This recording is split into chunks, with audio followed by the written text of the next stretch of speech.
For week 2 of my project, I'm really happy with the progress that I made because I managed to get all of the drums finished in that week. At first, I thought the drums were going to take a lot longer because I thought I was going to have to input each individual note. But because of the session drums that Kieran showed me, it went a lot quicker.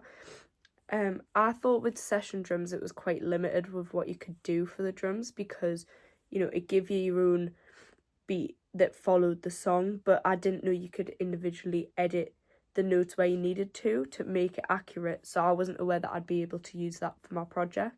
Obviously, I did come across a problem when the tempo went all out of time, and I thought it was kind of ruined and I would have to start again, but that's because I didn't have any idea about adapt tempo, and I didn't know that I was supposed to set it back to keep in order to keep it in time.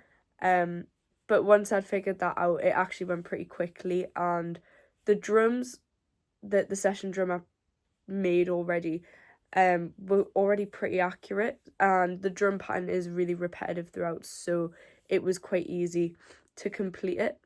Obviously, there's certain times where there's different little fills with the drums or where the drums go quiet, but they didn't take too long to edit in place. Obviously, this means that the first instrument on my checklist is ticked off, which I think is a really good start to the project because the drums are kind of the important one to do first so that the other instruments have something to follow along with.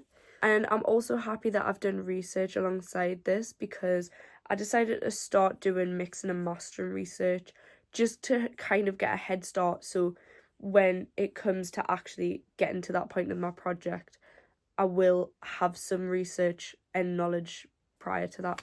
I also continued practicing the bass part and the piano part and the guitar part, even though the time on piano was slightly limited because I don't have access at home.